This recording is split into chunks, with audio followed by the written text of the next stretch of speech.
এই যে বন্ধুরা, শুনছো? নতুন নতুন রোমান্টিক ভালোবাসার গল্প পেতে ও শুনতে চাইলে আমাদের সাগর ডায়েরি 2 চ্যানেলটি সাবস্ক্রাইব করে বেল বাটনটি অন করে দিও। লাইক কমেন্ট করতে মোটেও ভুলবে না কিন্তু। আমার ফোনটা নষ্ট, তাই ভাবির মোবাইলটা হাতে নিয়ে টিপাটিপি করছিলাম। তখনই হঠাৎ হোয়াটসঅ্যাপে একটা মেসেজ আসে। মেসেজটা ওপেন করে দেখি একটা মেয়ে আমার ভাবিকে কিছু ছবি পাঠিয়ে লিখেছে সে নাকি আজ ঘুরতে গিয়েছিল, কিন্তু মেয়েটার গায়ে ড্রেসগুলো ছিল সেগুলো খুবই ছোট ছোট। মেয়েদের ছোট ছোট ড্রেস পরা আমার একদমই পছন্দ নয়, তাই আমি সঙ্গে সঙ্গে ওই হোয়াটসঅ্যাপ নাম্বারে একটা ফোন দেই। আপু, আমার ছবিগুলো কেমন হয়েছে? এই নির্লজ্জ বেহায়া এভাবে অর্ধনগ্ন হয়ে ছবি তুলতে লজ্জা করে না? আরে মিস্টার, কে আপনি? আমি কে সেটা জানবার প্রয়োজন নেই, তবে একটা কথা বলে দিলাম, নেক্সট টাইম কখনো এভাবে অর্ধনগ্ন ছবি তুলে কাউকে পাঠাবেন না। কথাটা বলে নীল আর কোনো কথা বলার সুযোগ না দিয়ে ফোনটা কেটে দিল। এরপর নীলা অনেকবার ওই নাম্বারে কল দিয়েছে, কিন্তু নীল আর ফোন রিসিভ করেনি। মোবাইলটা রেখে সে ঘুমিয়ে পড়ে। পরের দিন সকালবেলা তার মা ঘুম থেকে উঠবার জন্য ডাকছিল।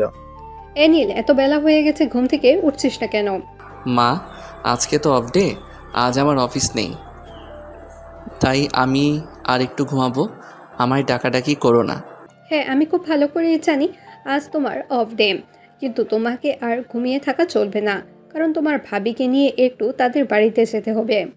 আমি কোথাও যেতে পারবো না, কারণ তুমি খুব ভালো করেই জানো আমি নতুন চাকরি নিয়েছি আর অফিসে কয়েকদিন ধরে খুবই চাপের মধ্যে আছি, তাই এই মুহূর্তে কোথাও যাওয়া আমার পক্ষে সম্ভব নয়। লক্ষ্মী ভাই আমার এভাবে বলে না। দেখো, তোমার ভাইয়া অফিসের কাজে বাইরে চলে গেছে, অন্যদিকে আমার বাবা খুবই অসুস্থ। তাছাড়া তুমি তো খুব ভালো করে জানো আমরা দুই বোন, আমাদের পরিবারে কোনো ছেলে সন্তান নেই, তাই আমাদের বাবা মায়ের দেখাশোনা আমাদেরই করতে হয়। কিন্তু ভাবি, তুমি তো জানোই আমি এই কয়দিন হলো চাকরি নিয়েছি আর এখন আমি খুবই ব্যস্ত আছি। কিন্তু তার ভাবি সেই কথা শুনতে নারাজ, কারণ সে তার বাবাকে দেখতে যাবে, সেটা যে কোনো পরিস্থিতিতেই হোক। তাই সে নীলকে বলতে থাকে, লক্ষ্মী ভাই আমার এভাবে বলতে হয় না, প্লিজ তুমি আমার সঙ্গে একটু চলো, তুমি না হয় আমাকে রেখে চলে আসবে। ঠিক আছে, তাহলে আমি যেতে রাজি আছি, কিন্তু আমাকে বাড়ির ভেতরে যেতে বলবে না। এটা কোনো ধরনের কথা? আমি কি তোমায় আদব কায়দা বলতে কোনোদিনও শেখাইনি নাকি? তোমার ভাবির বাবা অসুস্থ হয়ে সেখানে তুমি বলছো বাড়িতে না গিয়ে বাইরে থেকে চলে আসবে, এটা কোনো ধরনের অসভ্যতা? তখন নীল বলতে থাকে এই কথার নড়চড় হলে সে যাবেই না। তাই তার ভাবি বাধ্য হয়ে তাকে বলে, ঠিক আছে ভাই, আমার কোনো সমস্যা নেই, তুমি শুধু আমাকে বাড়ি পর্যন্ত পৌঁছে দাও, তাহলেই হবে। ভাবির কাছ থেকে এই কথা শুনে নীল রাজি হয় এবং তার ভাবিকে বলে যত দ্রুত সম্ভব রেডি হওয়ার জন্য। বিছানা থেকে নেমে ফ্রেশ হয়ে নাস্তা করে রেডি হয়ে নেয় ভাবিকে তার বাপের বাড়ি পৌঁছে দেওয়ার জন্য। অতঃপর মায়ের কাছ থেকে বিদায় নিয়ে নীল তার ভাবিকে নিয়ে বের হয়ে পড়ে ভাবির বাবার বাড়ির উদ্দেশ্যে। ভাবিকে তার বাবার বাড়ির সামনে নামিয়ে যেই না বাইক স্টার্ট করতে যাবে, অমনি পিছন থেকে শুনতে পায়, আপু, তুই এতক্ষণে এসেছিস? সেই কখন থেকে তোর জন্য ওয়েট করছিলাম। যাই হোক, ওটা কে, ড্রাইভার নাকি? নীল অল্প কথায় রেগে যাওয়ার মতো মানুষ, তাই সে ভাবির বোনের এমন কথা শুনে রেগে গিয়ে বলতে থাকে, এই যে মিস শাকসুন্নি, আপনার কি আমাকে দেখে ড্রাইভার বলে মনে হয় নাকি? যারা গাড়ি চালায় তাদেরকে তো ড্রাইভারই বলা হয়। তাছাড়া আপনি আপনার শরীরের কোথাও লিখে রাখেননি আপনি ড্রাইভার নন। ওদের কথা শুনে তার ভাবি খুব ভালো করেই বুঝতে পারছিল দুইজনের মধ্যে কিছুক্ষণের মধ্যেই হয়তো বিশাল একটা তুমুল ঝগড়া লেগে যেতে পারে। তাই তার ভাবি বলে, এই কি করছো কি তোমরা, প্লিজ একটু থামবে? তোমরা তোমাদের মুখটা বন্ধ করো, আমি দুজনের সমস্যার সমাধান করছি। ভাবি, তুমি আমাকে থামতে বলছো অথচ নিজের বোনকে কিছুই বলছো না। সে আমাকে দেখে কোন অ্যাঙ্গেলে ড্রাইভার মনে করছে? তুমি ভাবতে পেরেছো তোমার বোন আমাকে কতটা অপমান করেছে? হ্যাঁ নীলা, নীল একদমই ঠিক কথা বলেছে।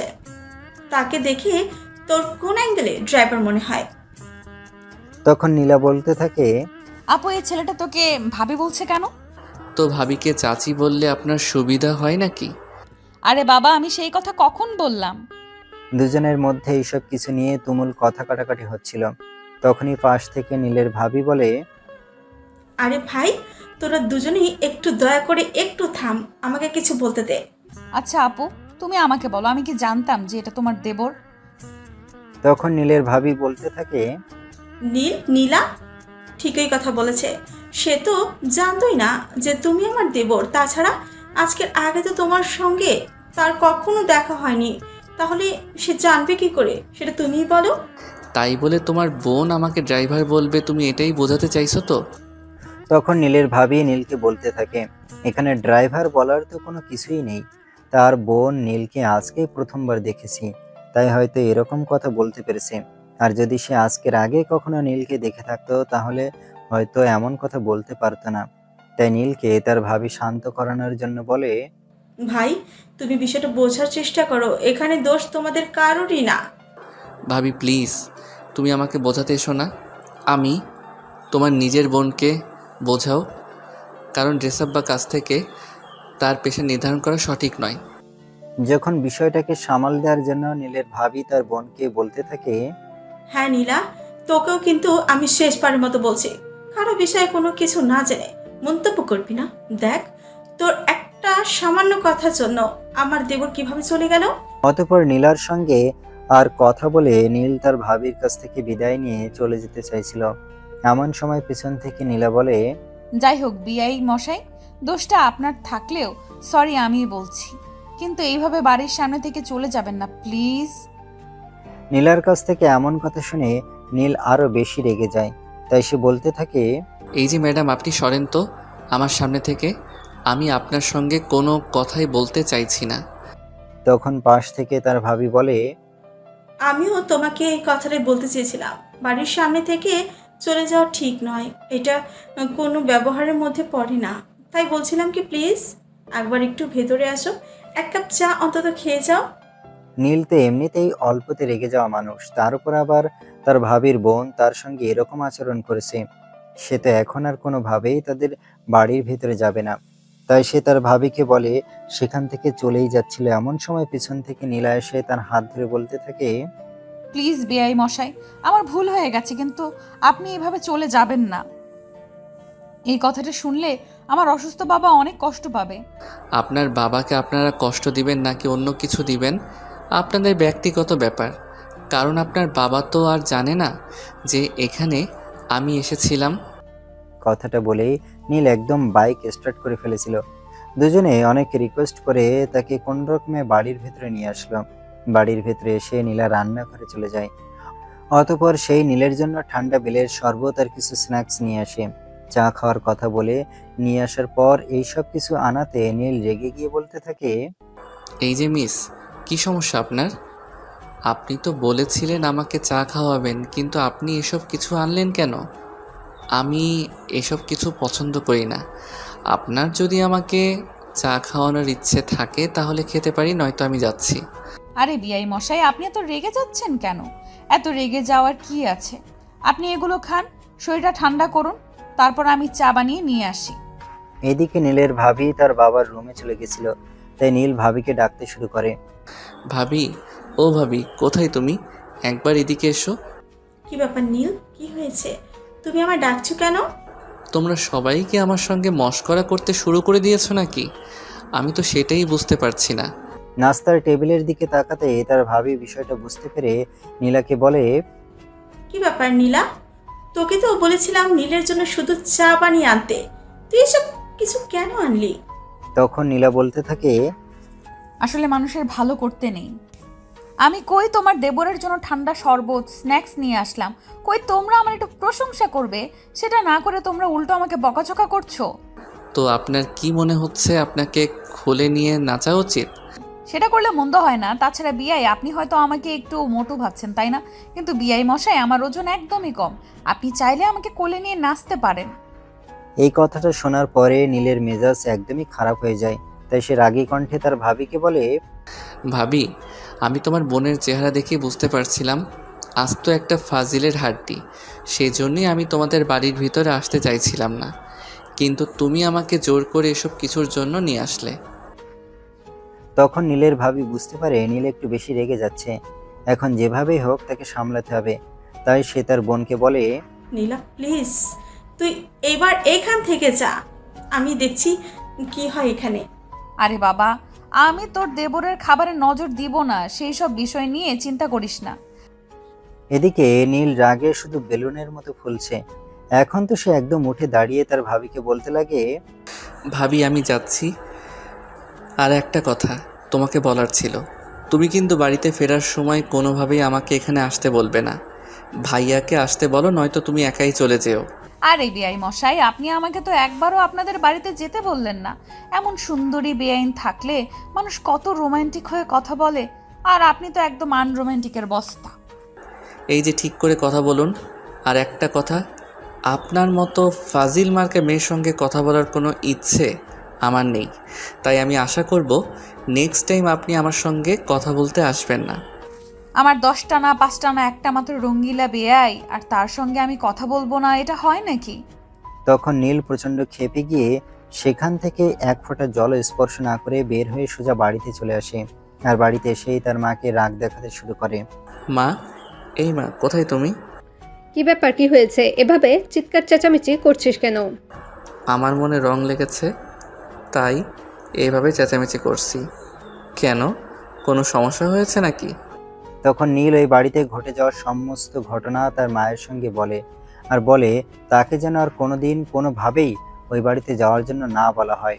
এই কথা শুনে তার মা তাকে বলে, দেখ বাবা, এভাবে বলতে হয় না। মেয়েটা হয়তো একটু ফাজিল, কিন্তু খুব ভালো মনের মানুষ। সে তোকে প্রথমবার দেখেছে, তাই হয়তো এরকম করেছে।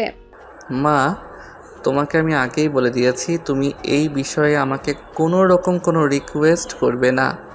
আমি তোমার সেই রিকোয়েস্ট রাখতে পারবো না।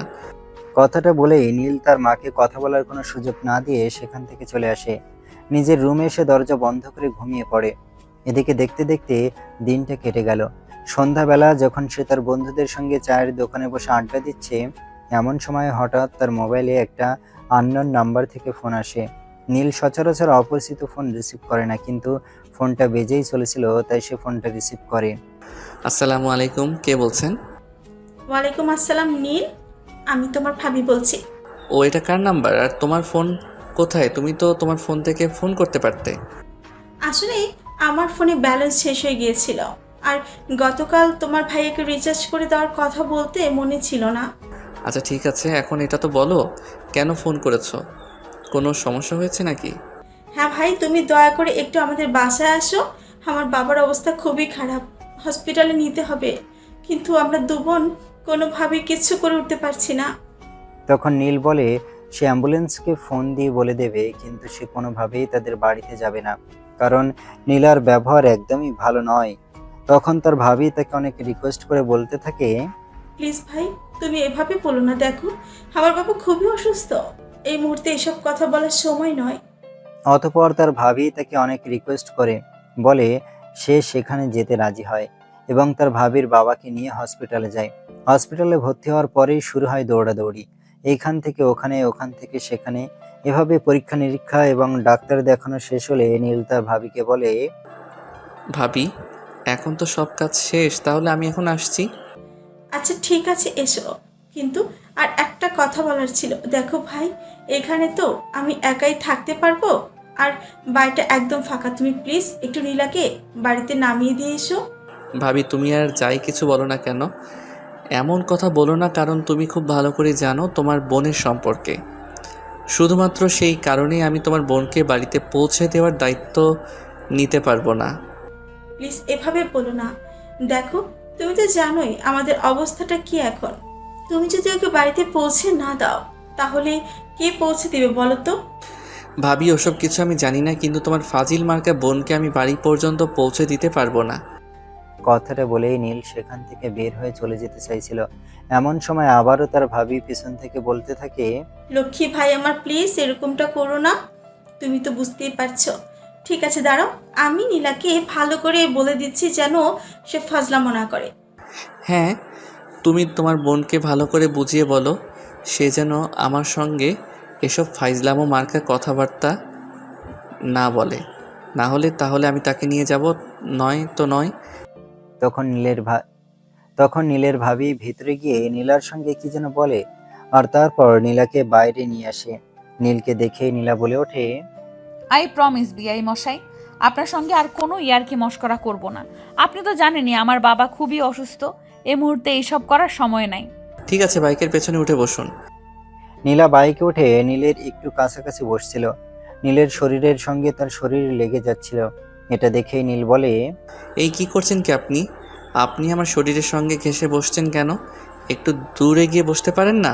আরে বাবা, আমি দূরে গিয়ে বসতে তো বাইক থেকে পড়ে যেতে পারি। সে আপনার ব্যক্তিগত ব্যাপার, সেই সব বিষয় আমি কোনো কিছুই জানি না, কিন্তু আপনি দয়া করে আপনার শরীরের সঙ্গে আমার শরীরটা লাগাবেন না। তখন পাশ থেকে নীলের ভাবি বলতে থাকে, নীলা, তুই একটু সরি বস। আর নীল, ও যদি এতটা দূরে বসে তখন তো আবার পড়ে গিয়ে ব্যথা পেতে পারে। ওইসব বিষয়ে আমার বিন্দুমাত্র মাথা ব্যথা নেই, সেটা তো তোমাকে আমি আগেই বললাম। এখন যদি তোমার ইচ্ছা থাকে তোমার বোনকে আমার সঙ্গে দিতে পারো, আর ইচ্ছা না থাকলে নাই। তখন কোনো উপায়ান্তর না দেখে নীলা একটু দূরেই বসে আর নীল বাইক স্টার্ট করে বাইক চালাতে শুরু করে। পথিমধ্যে একটা ম্যান হলেও ঢাকনার সঙ্গে ধাক্কা লেগে নীলা বাইক থেকে ছিটকে রাস্তায় পড়ে যায়। আর নীল কিছু দূরে গিয়ে বাইকটা থামায়, দেখে নীলা রাস্তার পাশে পড়ে আছে, হয়তো ব্যথা পেয়েছে, কান্না করছে। সেটা দেখে নীল দৌড়ে নীলার কাছে চলে আসে আর নীলাকে জিজ্ঞেস করে, আপনি পড়লেন কিভাবে? আবার আপনার বাইকটা ব্যাক করে পেছনে নিয়ে আসুন, আমি আপনার বাইকের পেছনে বসি, তারপর আবার পড়ে গিয়ে আপনাকে দেখাই কিভাবে পড়েছি। আরে বাবা, যখন আপনি দেখলেন যে মোটর সাইকেলটা কিছু একটার সঙ্গে ধাক্কা লেগে গেছে, তখন আপনি আমাকে ধরলেন না কেন? হ্যাঁ, আমি আপনাকে ধরি আর আপনি আমাকে এখানে ফেলে দিয়ে চলে যান।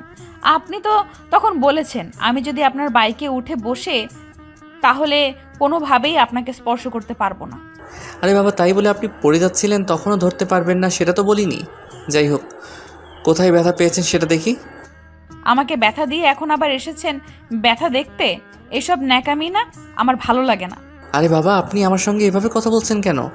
আমি কি ইচ্ছে করে আপনাকে ব্যথা দিয়েছি নাকি?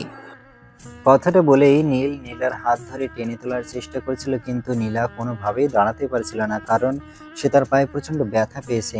উঠে দাঁড়ানো তার পক্ষে সম্ভবই ছিল না। নীল তাকে পাজা কোলে তুলে নিয়ে বাইকের পিছনের সিটে বসিয়ে দেয়। আর নীলা তখন অপলক দৃষ্টিতে নীলের দিকে তাকিয়েছিল। সেটা দেখে নীল বলে, কি ব্যাপার, আপনি এভাবে হাবলার মতো আমার দিকে তাকিয়ে আছেন কেন? আপনি অনেক সুন্দর তো, তাই আপনাকে দেখছিলাম। দেখুন, এসব ফাইজলামো মার্কার কথাবার্তা বললে কিন্তু আমি আপনাকে এখানে ফেলে রেখে চলে যাব। তখন কিন্তু আমাকে হাজার রিকোয়েস্ট করলেও আমি আপনাকে এখান থেকে নিতে আসবো না, বলে দিলাম। আচ্ছা ঠিক আছে, আর কখনো এসব কথা বলবো না, কিন্তু আমার পায়ে প্রচণ্ড ব্যথা করছে, সেটার কি হবে? চুপচাপ আমার বাইকের পেছনের সিটে বসে থাকুন। সামনে একটা ফার্মেসি আছে, ওখান থেকে ড্রেসিং করিয়ে ওষুধ নিয়ে নেওয়া যাবে। কথাটা বলে নীল আবার বাইক চালাতে শুরু করে। আর তখনই হঠাৎ নীলা লক্ষ্য করে নীল তাদের বাড়ির দিকে না নিয়ে নীলদের বাড়ির দিকে এগোচ্ছে। সেটা দেখে নীলা বলে, কি ব্যাপার, আপনি আমাদের বাড়ির দিকে না গিয়ে আপনাদের বাড়ির রাস্তা ধরে এগোচ্ছেন কেন? তাহলে আমাদের বাড়িতে যাওয়ার জন্য কি আপনাদের বাড়ির রাস্তা ব্যবহার করতে হবে নাকি? আপনি আমাকে আমাদের বাড়িতে দিয়ে আসবেন না? এই চুপচাপ বসে থাকুন তো, এত কথা বলা আমার পছন্দ নয়। আপনি পায়ে ব্যথা পেয়েছেন, উঠে দাঁড়ানোর শক্তিটুকু শরীরে নেই, খালি বাড়িতে আপনাকে কোথায় রেখে আসবো সেটা বলেন। আমার প্রতি এত দরদ দেখানোর কোনো প্রয়োজন নেই, আপনি আমাকে আমাদের বাড়িতেই রেখে আসেন। আপনি দয়া করে আপনার মুখটা বন্ধ করে বসবেন, নাকি আমি আপনাকে এখানে ফেলে রেখে চলে যাব? আপনি আমাকে এইভাবে এখানে ফেলে রেখে চলে যাবেন, এই কথাটা বলতে পারলেন? আপনার মুখে একটু আটকালো না? এখন যদি আপনি আপনার মুখটা বন্ধ না করেন তাহলে কিন্তু আমি সত্যি আপনাকে এখানে ফেলে রেখে চলে যেতে বাধ্য হব। তখন নীলা আর কোনো কথা বলে না, চুপচাপ বাইকের পিছনে বসে থাকে। কিছু দূর যাওয়ার পর নীল বাইক দাঁড় করিয়ে একটা ফার্মেসি থেকে নীলার জন্য কিছু ঔষধ নিয়ে নেয়। তারপর আবার বাইক স্টার্ট করে একদম তাদের বাড়ির সামনে এসে দাঁড়ায়। বাইক দাঁড় করাতেই নীলা বাইক থেকে নামতে চাইছিল, এমন সময় নীল বলে, এই দাঁড়ান আপনি। দুটি দাঁড়ানোর শক্তি নেই, উনি আবার বাইক থেকে নামতে চাইছেন। চুপচাপ বসুন তো, এখানে আমি আপনাকে নিয়ে যাচ্ছি। কথাটা বলে নীল বাইকটা দাঁড় করিয়ে নীলাকে বাইক থেকেই পাঁজা কোলে তুলে নেয় আর কোলে রেখে কলিং বেল চাপ দেয়। কিছুক্ষণ পর তার মা এসে দরজা খুলে নীলাকে তার কোলে দেখে জিজ্ঞাসা করে, কিরে, কি হয়েছে? নীলার ও তোর খুলে কেন? পড়ে গিয়ে পায়ে প্রচণ্ড ব্যথা পেয়েছে, বাড়ি গিয়ে চলে যেতে চাইছিল, কিন্তু ফাঁকা বাড়িতে রেখে আসলে কে দেখাশোনা করবে, তাই এখানে নিয়ে আসলাম। একদম ঠিক কাজ করেছিস। তুই ওকে আমার রুমে রেখে আয়, তারপর আমি দেখছি। কথাটা বলে নীলের মা এখান থেকে চলে যায় আর নীল তাকে নিয়ে তার মায়ের রুমে চলে যায়। নীল নীলাকে কোল থেকে নামিয়ে সেই রুম থেকে বের হয়ে চলে আসতে চাইছিল, তখনই পিছন থেকে নীলা তার হাতটা ধরে ফেলে আর বলে, আমাকে এখানে নিয়ে আসলেন কেন? আমি এখানে থাকতে পারবো না। চুপচাপ মুখটা বন্ধ করে এখানে বসে থাকুন। এত কথা বলা আমি পছন্দ করি না। শরীর সুস্থ হওয়ার পর এখান থেকে যাবেন। আমার বাবা তো হসপিটালে রয়েছে, আমার বাবার দেখাশোনা কে করবে? আপু একা কত দিক সামলাবে? নীলার এই কথা শুনে নীল চিৎকার দিয়ে বলে ওঠে, সেসব নিয়ে চিন্তা করবার কথা আমি আপনাকে বলিনি। সেই সব কিছু নিয়ে চিন্তা করবার জন্য আমি রয়েছি। প্রয়োজন হলে অফিস থেকে ছুটি নেব, আপনি তাও মুখটা বন্ধ রাখুন। ঠিক আছে। তারপর আর নীল সেখানে দাঁড়িয়ে না থেকে নিজের রুমে চলে যায় আর ফ্রেশ হয়ে এসে রাতের খাবারটা খেয়ে নেয়। পরের দিন সকালে তার অফিস আছে, কিন্তু অফিসে যাওয়ার আগে একবার হসপিটালে যাবে, তার ভাবি এবং ভাবির বাবার খোঁজ খবর নেবে। রুমে এসে শুয়েই পড়েছিল, তখনই হঠাৎ মনে পড়লো নীলা খাবার খেয়েছে কিনা, ওষুধ খেয়েছে কিনা। তাই সে বিছানা থেকে উঠে নীলার কাছে যায় এবং তার পাশে বসে বলে, রাতের খাবার খাওয়া হয়েছে আপনার? খেয়েছি। তখনই পাশ থেকে নীলের মা বলে ওঠে, মিথ্যা কথা কেন বলছো? নীলা রাতের খাবার খায়নি। কেন, আপনার আবার কি হলো? আপনি রাতের খাবার খাননি কেন? আমি এত করে বললাম রাতের খাবারটা খেয়ে নেওয়ার জন্য, কিন্তু মেয়েটাকে আমি কোনো কথাই শোনাতে পারলাম না। সেই রাতের খাবার খাবেই না। তুমি খাবার নিয়ে আসো, তারপর আমি দেখছি খাই কিনা। তখন নীলের মা সেখান থেকে রান্নাঘরে চলে যায়, কারণ সে খুব ভালো করে জানে তার ছেলে তাকে কিছু একটা করতে বলেছে, তার মানে সেটা তাকে করতেই হবে। আর তার অন্যথা হলে হয়তো বাড়িতে তুলকালাম হয়ে যেতে পারে। রান্নাঘর থেকে খাবার নিয়ে এসে নীলের হাতে সেটা তুলে দেয় আর নীল তখন তার মাকে বলে, তুমি রুম থেকে বের হয়ে যাও, আমি না বলা পর্যন্ত এখানে আসবে না, কথাটা যেন মনে থাকে। তখন নীলের মা চুপচাপ সেখান থেকে বের হয়ে চলে যায়। নীল খাবারটা হাতে নিয়ে নীলার দিকে এগিয়ে দিয়ে বলে, খাবারটা খেয়ে নিন। বললাম তো আমি খাবো না, আমার খাওয়ার কোনো ইচ্ছেই নেই। আর একটা কথা, আপনি আন্টিকে রুম থেকে বের করে দিলেন কেন বলেন তো? আমার ইচ্ছে হয়েছে তাই আমি রুম থেকে বের করে দিয়েছি, আর সেই কৈফিয়ত আমি আপনাকে দিতে যাব না। তাহলে আমিও খাবো না। এই কথাটা শোনার পর নীল আর কোনো কথাই বলে না, চুপচাপ খাবারের প্লেট থেকে খাবারটা মাখাতে শুরু করে আর এক লোকমা খাবার নিয়ে নীলার মুখের সামনে তুলে ধরে, কিন্তু নীলা মুখ পিছিয়ে নিতে চাইছিল। নীল সেটার সুযোগ না দিয়ে মুখের ভেতর লোকমাটা পুরে দেয়। নীলা মুখে খাবার নিয়েই বলতে থাকে, আপনি আমার মুখের ভেতর খাবার জোর করে ঢুকিয়ে দিলেন কেন? সোজা আঙুলে যদি ঘি না ওঠে তাহলে আঙুলটা একটু বাঁকাতে হয়, তাই আর কি। মানে আপনি কি বলতে চাইছেন? আমি তো কিছুই বুঝতে পারছি না। সব কিছু বোঝার প্রয়োজন নেই, চুপচাপ খাবারটা খেয়ে নিন। কথাটা বলতে বলতে নীল একটার পর একটা লোকমা নীলার মুখের ভেতর তুলে দিতে থাকে। নীলও তখন চুপচাপ বাধ্য মেয়ের মতো খাবারটা খেয়ে নিতে থাকে। এভাবে খাবার পর্ব শেষ হলে নীল ঔষধগুলো বের করে নীলাকে ওষুধও খাইয়ে দেয় আর তারপর বলে, এখন চুপচাপ শুয়ে ঘুমিয়ে পড়বেন, আর আমি যেন সকালে উঠে এটা না শুনে আপনি সারা রাত না ঘুমিয়ে কাটিয়ে দিয়েছেন। এই আমি কি করলাম না করলাম সেটা নিয়ে আপনার এত মাথা ব্যথা কেন? আমার যা ইচ্ছে আমি তাই করব। আর আমি কোনো বিষয়ে কার কাছে জবাবদিহিতা করতে পছন্দ করি না। আপনি কোথায় কি করেন না করেন সেটা আপনার ব্যক্তিগত ব্যাপার, কিন্তু আমার এরিয়াতে থাকতে হলে আমার কথা মতো চলতে হবে। তখন নীলা রাগী সুরে বলতে থাকে, সেই জন্যই তো আমাকে এখানে নিয়ে আসতে মানা করেছিলাম, বলেছিলাম আমাকে আমাদের বাড়িতে রেখে আসতে, কিন্তু আপনি তো সেটা না করে জোর করে এখানে নিয়ে এসেছেন। তখন নীল নীলাকে ধমক দিয়ে বলতে থাকে, আপনি যদি এখন আপনার মুখটা বন্ধ না করেন তাহলে কিন্তু আমি আপনার মুখে সেলাই দিতে বাধ্য হব। এখন সিদ্ধান্তটা আপনার। আপনি তো দেখছি আমাকে জোর করে ধরে এনে ট্র্যাপে ফেলার চেষ্টা করছেন, তাই না? আমি কিন্তু এখন সত্যি সত্যি রেগে যাচ্ছি। আপনি যদি আমার কথা না শোনেন তাহলে কিন্তু আমি সত্যি সত্যি আপনার মুখ বন্ধ করার ব্যবস্থা করতে বাধ্য। তখন নীলা আর কোনো কথা না বলে চুপচাপ বাধ্য মেয়ের মতো বিছানায় শুয়ে পড়ে। তারপর নীল নিজের রুমে চলে যায় আর ঘুমিয়ে পড়ে। এভাবে দেখতে দেখতে 2 দিন কেটে গেল। ইতিমধ্যে নীলার বাবা মোটামুটি সুস্থ, তাই সে দিন নীল হসপিটালে গেল। ভাবি, আঙ্কেলের অবস্থা তো এখন মোটামুটি ভালোই। ডক্টর কি বলেছে? হ্যাঁ ডক্টর, একটু আগে এসেছিল। ডক্টর বলেছে আজ বিকেলে রিলিজ করে দিবে, আমার বাবাকে নিয়ে বাসায় চলে যেতে পারবো। আচ্ছা একটা কথা তোমাকে জিজ্ঞেস করার ছিল। সেদিন হসপিটাল থেকে যাওয়ার পর নীলা একবারও হসপিটালে আসলো না, একটা ফোনও করলো না। আমি নিজেও তো তাকে ফোন করে পাচ্ছি না। কিছু কি হয়েছে নাকি? না, তেমন কিছু হয়নি। আসলে আপনার বোনের ফোনটা নষ্ট হয়ে গেছে, আমি মেকানিকের কাছে ঠিক করতে দিয়ে এসেছি। তাই সেদিন নীল হসপিটালে গেল। এই কথা শুনে তার ভাবি আর কোনো কথা বলল না। দুইজন ডক্টরের কাছে গেল এবং সেখান থেকে কথা বলে তার বাবাকে রিলিজ করার বন্দোবস্ত করলো। তারা সবকিছু গুছিয়ে নিয়ে হসপিটাল থেকে বের হচ্ছিল, আর তখনই নীল বলল, ভাবি, আঙ্কেলকে খালি বাসায় রেখে আসার কোনো প্রয়োজন নেই, আমাদের সঙ্গে নিয়ে চলুন। খালি বাসায় রাখতে যাবো কেন? বাসায় কাজের মেয়ে আছে, নীলা আছে, তার বাবার দেখাশোনা করতে পারবে।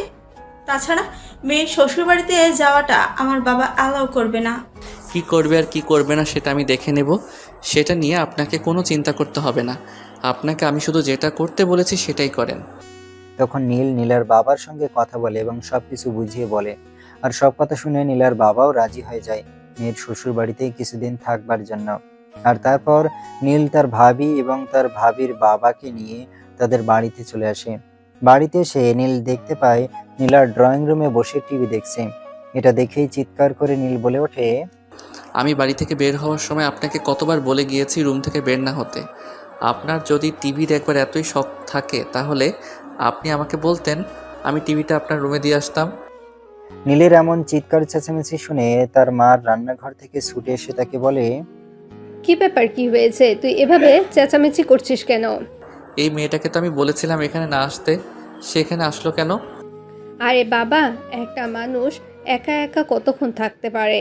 আমি তো তাকে এখানে আসতে বলেছিলাম। আমি রান্নাঘরে কাজ করছিলাম আর তার সঙ্গে গল্প করছিলাম।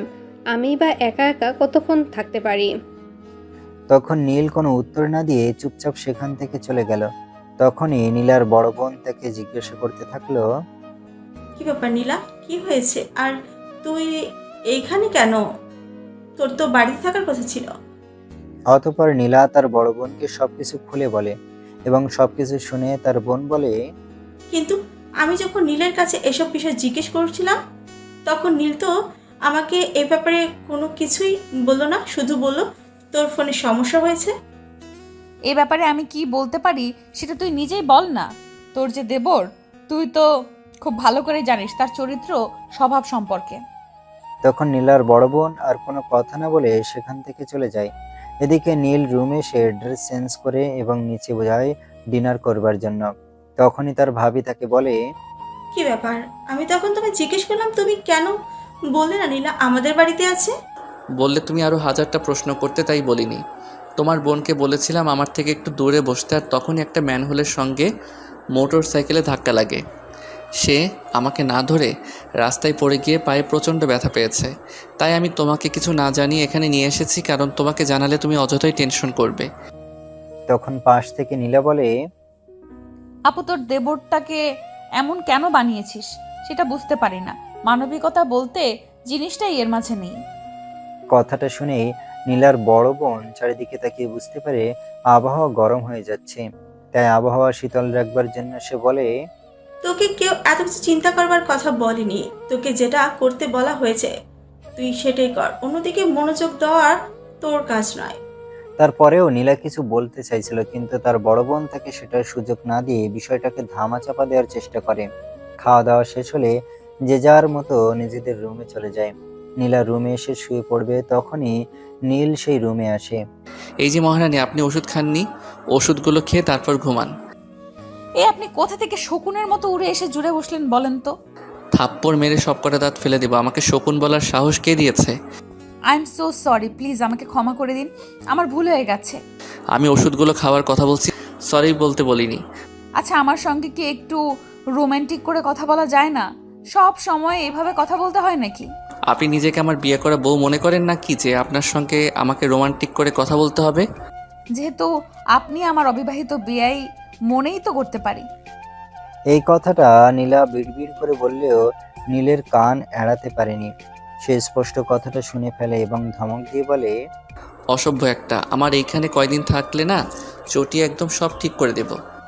আচ্ছা, আমার প্রতি কি আপনার একটুও দরদ লাগে না? এত সুন্দরী একটা মেয়ে, তার সাথে আপনি সব সময় এভাবে রুক্ষ ভাষায় কথা বলেন। নিজেকে আপনি মিস ওয়ার্ল্ড বাংলাদেশ মনে করেন নাকি, যে আপনার প্রতি আমার আগলা পিরিত দেখাতে হবে? কথাটা শুনে নীলা একটু মনে মনে কষ্ট পায়, কারণ সে এইটুকু বড় হয়েছে, কখনো তার সঙ্গে কেউ এভাবে আচরণ করেনি।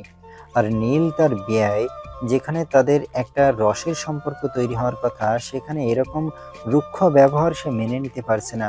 তাই নীলা নীলকে বলে, ও তাই নাকি, আচ্ছা ঠিক আছে, তাহলে দেখছি বিষয়টা। কথাটা বলেন নীল ওষুধগুলো তার হাতে নেয় এবং নীলার মুখ চেপে ধরে। ওষুধগুলো তার মুখে ঢুকিয়ে দেওয়ার চেষ্টা করতে নীলা তার হাতে খট করে একটা কামড় বসিয়ে দেয়। নীলা অনেক জোরেই কামড় দিয়েছিল, তাই নীলের হাতে অনেকে ব্যথা পায়। আর সেই কামড়ের জায়গায় দাঁত ফুটে একদম রক্ত বেরোতে শুরু করে। আর সেজন্যই নীল অনেক জোরে একটা চিৎকার করে। ও মাগো, এটা আপনি কি করলেন? আপনি মানুষ নাকি রাক্ষস, আমি তো সেটাই বুঝতে পারছি না। কেউ কাউকে এভাবে কামড় দিতে পারে? কথাটা শুনে নীল প্রচন্ড পরিমাণ ক্ষেপে যায়, আর তখনই নীলাকে বলতে থাকে, আপনি এক্ষুনি আমার বাসা থেকে বের হন। আমি চাই না আপনি 1 সেকেন্ড এখানে থাকেন। আপনি কি ভেবেছেন আমার যাওয়ার মতো কোনো জায়গা নেই? আপনার এখানে আমাকে পড়ে থাকতে হবে? আমিও আপনার এখানে থাকতে চাই না। জাস্ট 1 মিনিট ওয়েট করুন, আমি এক্ষুনি এখান থেকে চলে যাচ্ছি। ইতিমধ্যে তাদের দুজনের মধ্যে প্রায় চিল্লাচিল্লি শুরু হয়ে গেছে। সেটা শুনে বাড়ির সবাই সেখানে উপস্থিত। তার তখনই নীলের মা বলে, কি ব্যাপার, কি হয়েছে? এটা বাড়ি নাকি মাছের বাজার? আমি তো কিচ্ছু বুঝতে পারছি না। এখানে এত চিল্লামিল্লি কেন? মা, এই মেয়েটাকে এক্ষুনি বলো আমাদের বাড়ি থেকে বের হয়ে যেতে। আমি একে আর 1 সেকেন্ড এখানে দেখতে চাই না।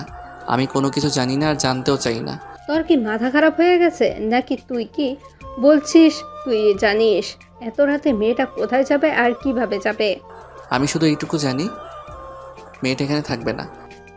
তার ভাবি এই কথাগুলো পাশে দাঁড়িয়ে শুনছিল, কিন্তু কি হয়েছে আর কি হয়নি সেই সব কিছু কোনোভাবেই বুঝতে পারছিল না। তাই সে নীলাকে জিজ্ঞাসা করে, কি ব্যাপার নীলা, কি হয়েছে? এখানেই নীল এভাবে রেগে গেছে কেন? এই সব কিছু তুমি আমাকে জিজ্ঞেস করছো কেন?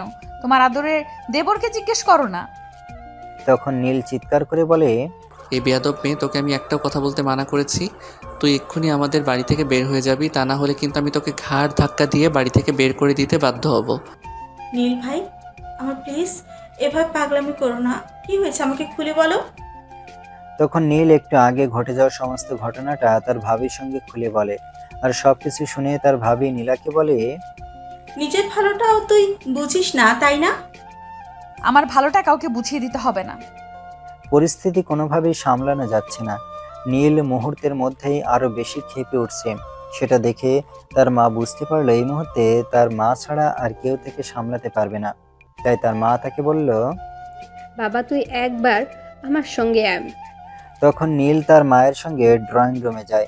আর তার মা তাকে কি হয়েছে না হয়েছে সেই সব কিছু জিজ্ঞাসা করার পর নীল তার মায়ের কাছে সমস্ত ঘটনা খুলে বলে।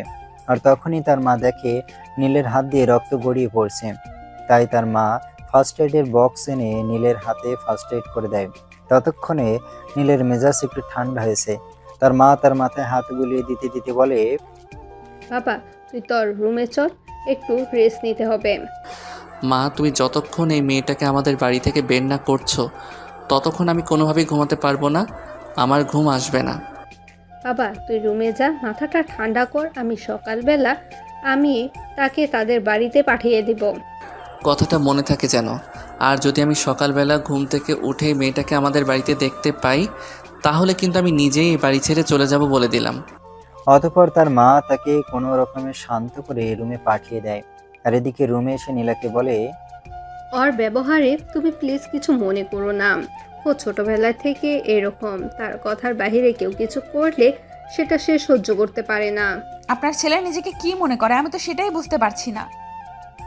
সেটা নিজেকে অলরাউন্ডার মনে করে নাকি অন্য কিছু? আরে বাবা আস্তে কথা বলো, সে শুনতে পেলে আবার রেগে যাবে। তোমাকে হয়তো এক্ষুনি এই বাড়ি ছেড়ে চলে যেতে হবে। আচ্ছা, আপনারা ওকে এত ভয় পান কেন বলেন তো? সে কি বাঘ নাকি ভাল্লুক? কথাটা বলার আগেই নিজের মা তার মুখ চেপে ধরে আর মুখ বন্ধ করতে বলে। তখন নীলা তার কোনো কথা বলে না, চুপচাপ শুয়ে পড়লো। এভাবে সকাল হয়ে গেল। সকাল হতে না হতেই নীল তার ভাবির রুমে গেল। ভাবি, তোমার বোনকে আমাদের বাড়ি থেকে বিদায় করেছো? সে এখনো ঘুম থেকে ওঠেনি। সে ঘুম থেকে উঠলেই আমি তাকে পাঠিয়ে দেওয়ার ব্যবস্থা করছি। কি বললে তুমি? নবাবজাদি এখনো পড়ে পড়ে ঘুমাচ্ছেন? দাঁড়াও, তুমি দেখাচ্ছি মজা। কথাটা বলেই নীল আর একটা মুহূর্ত দেরি না করে সেখান থেকে বের হয়ে সোজা নীলা যে রুমে ঘুমাচ্ছিল সেই রুমে চলে গেল। আর সেই রুমে জগে এক জগ পানি নীলার মুখের উপর ঢেলে দিল। তখনই নীলা লাফ মেরে বিছানা থেকে উঠে বসলো। চোখ খুলে তাকাতে দেখতে পায় নীল তার সামনে দাঁড়িয়ে আছে। নীলকে দেখতে পেয়ে তার মেজাজ অনেক বেশি খারাপ হয়ে যায় আর সে চিৎকার মেরে বলে, আপনি এখানে কি করতে এসেছেন? আপনাকে বলেছিলাম সকাল হওয়ার আগে এখান থেকে চলে যেতে। আপনি এখনো এখানে পড়ে রয়েছেন কেন? সকালটা হতে তো দিবেন, সবে মাত্র সকাল 6টা বাজে। আমি তো 10টার আগে ঘুম থেকেই উঠি না, তাহলে আপনি এত সকালে আমাকে ডাকতে এসেছেন কেন? আপনার নবাবী আপনি আপনার বাড়িতে গিয়ে দেখান। এখানে আপনার নবাবী দেখানো চলবে না। চুপচাপ বিছানা দেখেন, নামেন, আর বিছানা থেকে নেমে এসব ভেজা জিনিসপত্র ছাদে মেলে দিয়ে আসেন। আমারে পাগলে পাইছে নাকি যে আমি এসব জিনিসপত্র ছাদে নিয়ে যাব? আপনি নেবেন, আরও ভালো করবেন, আপনাকে নিতে হবে। পারবো না আমি ওসব কিছু নিতে। আপনি জানেন না আমি পায়ে ব্যথা পেয়েছি, তার উপর আবার বিছানার জাজিম অনেক ওজন। এইসব কিছু আমি কিভাবে নিব? আমি এত কৈফিয়ত দিতে এখানে আসিনি, যেটা বলছি সেটাই করেন, তা না হলে কপালে খারাপ আছে বলে দিলাম। নীলা তখন কিছু বলতে গিয়েও থেমে গেল, কারণ সে খুব ভালোভাবেই বুঝতে পারছে এখন যদি সে নীলের সঙ্গে কথা কাটাকাটি করে তাহলে হয়তো তার সঙ্গে খারাপ কিছু হয়ে যেতে পারে।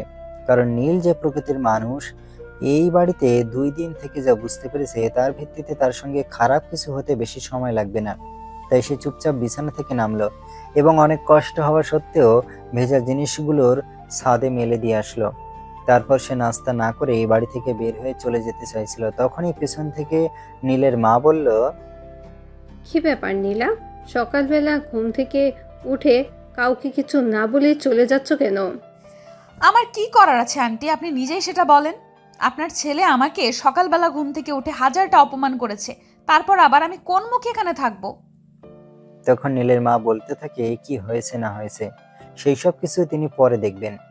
কিন্তু নীলা যেন কোনোভাবেই নাস্তা না করে এই বাড়ি থেকে বের না হয়। আর ঠিক তখনই নীল সেখানে এসে উপস্থিত হয় আর বলে, এটা কি তুমি রেস্টুরেন্ট খুলে বসেছো নাকি? নীল, ভদ্রভাবে কথা বলো। মা, এখন কি আমাকে ভদ্রতাও শিখতে হবে নাকি? হ্যাঁ, তোমাকে তাই করতে হবে, কারণ তুমি ভুলে যাচ্ছ একটা মেয়ের সঙ্গে কিভাবে ব্যবহার করতে হয়, একটা মেয়ের সঙ্গে কিভাবে কথা বলতে হয়। তখন নীল তার মায়ের কথার কোনো উত্তর না দিয়ে নীলার দিকে তাকায় আর তাকে বলে, এই যে বেহায়া নির্লজ্জ, এখনো এখানে দাঁড়িয়ে আছেন কেন? আপনি এখান থেকে চলে যাচ্ছেন না কেন? নীল, জাস্ট স্টপ ইয়োর মাউথ। তখন নীলের মা আর কোনো কিছু বলার সুযোগ না দিয়ে নীলা বলে, থাক আন্টি, আমি একজন বাইরের লোক, আর আমি চাই না আমার কারণে আপনাদের সংসারে কোনো অশান্তি হোক। আমি চলে যাচ্ছি। আপু ঘুম থেকে উঠলে বলবেন বাবাকে বাড়িতে দিয়ে আসতে, আমি বাবার দেখাশোনা করতে পারবো। নীলা, তুমি এভাবে চলে যেও না। কিন্তু নীলা তখন আর কারোর কোনো কথাই শোনে না। সে সেখান থেকে বের হয়ে সোজা নিজের বাড়িতে চলে গেল।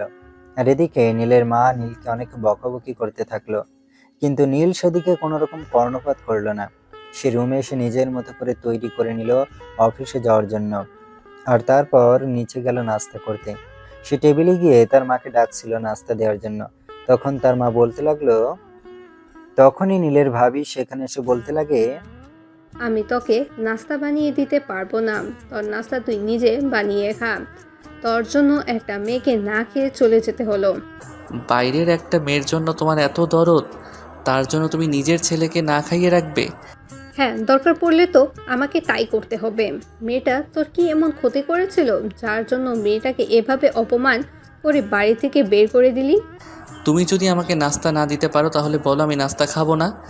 নীল, তুমি মায়ের সঙ্গে এভাবে রাগারাগি করো না। আমি তোমাকে নাস্তা বানিয়ে দিচ্ছি, তুমি জাস্ট 5 মিনিট।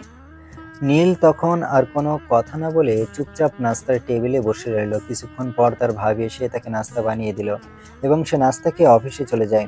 অফিসে তার জন্য আরেকটা আপদ অপেক্ষা করে, সেটা হলো তার পার্সোনাল অ্যাসিস্ট্যান্ট সবসময় গায়ে পড়ে কথা বলতে আসে। কিন্তু কি করবে, পরের অধীনস্থ হয়ে চাকরি করে কিছু বলতেও পারে না। যাই হোক, যে অফিসে আসার পরপরই তার পার্সোনাল অ্যাসিস্ট্যান্টকে নক করে থাকে এক কাপ কফি দেওয়ার জন্য। কিছুক্ষণ পর তার পার্সোনাল অ্যাসিস্ট্যান্ট সেখানে উপস্থিত হয়ে আর শুরু হয় নাটকীয়তা। স্যার, কফিতে চিনি দেব নাকি চিনি ছাড়া খাবেন? আপনার যেভাবে ভালো লাগে সেভাবেই দেন। প্লিজ আমার সঙ্গে কোনো কথা বলবেন না, মাথাটা এমনিতেই প্রচণ্ড ধরে আছে। স্যার, আমি কি আপনার মাথাটা একটু ম্যাসাজ করে দেব? আমি আপনাকে বলেছি আমার মাথা ম্যাসেজ করে দেওয়ার কথা। না স্যার, আসলে আপনি নিজেই তো বলেন আপনার মাথাটা ব্যথা করছে, তাই বললাম আর কি। আমি যদি আপনার মাথাটা একটু ম্যাসেজ করে দিই তাহলে মাথা ব্যথা কমে যাবে। আপনি এখান থেকে বিদায় হন তো, আপনার কোনো কথা শোনার ইচ্ছে আমার নেই। স্যার, তাহলে কফিটা কি খাবেন? ইচ্ছে থাকলে আমার মাথায় ঢেলে দিতে পারেন। মাথা পুড়ে যাবে তো, কারণ এটা তো হট কফি। স্যার, আমি ফু দিয়ে ঠান্ডা করে আপনাকে কফিটা খাইয়ে দিই। কেন, আমার বুঝি হাত নেই? আমি হাত দিয়ে খেতে পারি না? আপনি যাবেন এখান থেকে। তখন অ্যাসিস্ট্যান্ট সেখান থেকে চলে যায়। আসলে এই মেয়েটা প্রতিদিনই নীল কি এভাবে জ্বালাতন করে? হয়তো মেয়েটা নীলকে মনে মনে পছন্দ করে, তাই হয়তো এভাবে নীলের সঙ্গে ক্লোজ হতে চায়। কিন্তু নীল সে ধরনের লুতুপুতু ছেলে নয়, তাই এটা নীলের কাছে কোনো পাত্তা পায় না। যাই হোক, নীল চিনি ছাড়াই কফিটা খেয়ে নেয়। তারপর সে অফিসের কাজ করতে থাকে। এভাবে দেখতে দেখতে বিকেল হয়ে গেল এবং তার অ্যাসিস্ট্যান্ট আবার তার ক্যাবিনে আসে। স্যার, আসবো? আমি তো আপনাকে ডাকিনি। কোনো সমস্যা হয়েছে নাকি? স্যার, আগামীকাল তো ফ্রাইডে, অফিস বন্ধ, আমি একদমই ফ্রি আছি। আপনি চাইলে আপনাকে নিয়ে কোথাও ঘুরতে যেতে পারি। আচ্ছা, আপনার পরিবারে যেন কে কে আছে? পরিবারে তো সবাই আছে, কিন্তু সবাই গ্রামে থাকে, আর আমি একা এখানে থেকে চাকরি করি। আপনি মান্থলি বেতন কত পান? আর আপনার পরিবারের জন্য কত টাকা পাঠান? 30,000 টাকা বেতন পাই, আর যেটা পাই সেটা আমি নিজেই খরচ করি। আমার পরিবারকে আমি কোনো আর্থিক সহযোগিতা করি না। ইনফ্যাক্ট আমার পরিবারে আমার সহযোগিতা লাগেই না। প্রতি মাসে আপনার খাওয়া খরচ, যাতায়াত খরচ এবং হাত খরচ সহ টোটাল কত টাকা খরচ লাগে? এই তো 15,000 টাকার মতো হলেই চলে যায়। কিন্তু স্যার, এসব কথা আপনি জিজ্ঞেস করছেন কেন? এসব কিছু জিজ্ঞাসা করে আপনার কি লাভ? আমার যদি লাভ নাই থাকতো আমি এগুলো জিজ্ঞাসা করতাম না। যাই হোক, আপনাকে একটা কথা বলার আছে। দেখুন, আপনি প্রতি মাসে 30,000 টাকা বেতন পান, আর সেখান থেকে 15,000 টাকা হলেই আপনার মাস চলে যায়, আর 15,000 টাকা আপনি সেভিংস করতে পারেন। আমাকে সেভিংস করতে হবে কেন? আমি যাকে বিয়ে করব সে কি গরিব নাকি? আমি আপনাকে কি বলছি আর আপনি আমাকে কি বোঝাচ্ছেন বলেন তো? স্যার, আমি তো আপনাকে সেরকম কিছুই বললাম না, শুধু এইটুকুই বললাম আমি তো জেনে শুনে কোনো ভিখারিকে বিয়ে করব না। আমি এমন কাউকে বিয়ে করব যে আমার দায়িত্ব নিতে পারবে। তাহলে আমার টাকা জমানোর কি প্রয়োজন আছে? সে যাই হোক ভাই, আপনার যা ইচ্ছা আপনি তাই করেন। আমি আপনাকে কোনো কিছুই বলবো না, কারণ আমি আপনার সঙ্গে কথাই পেরে উঠব না। তাহলে স্যার বলেন না, আপনি যাবেন কাল আমার সঙ্গে বাইরে? না, আমি যেতে পারবো না, আমার কাজ আছে। তাছাড়া এসব ফালতু কাজে টাইম ওয়েস্ট করার মতো টাইম আমার নেই। স্যার, আমার মতো সুন্দরী আর চাকরিজীবী একটা মেয়ে আপনাকে সময় দিতে চাইছে, আর আপনি সেই সময়টা নিতে চাইছেন না। আপনি জানেন কত ছেলে আমার সঙ্গে একটু সময় কাটানোর জন্য কত রিকোয়েস্ট করে, কিন্তু আমি কাউকে পাত্তা দিই না, শুধু আপনাকে পছন্দ করি বলে। আমি কি কখনো আপনাকে বলেছি আমার পেছনে টাইম ওয়েস্ট করতে? বা আমি কি কখনো আপনাকে এই কথা বলেছি যে আমি আপনাকে পছন্দ করি? কিন্তু স্যার, আমি তো আপনাকে পছন্দ করি।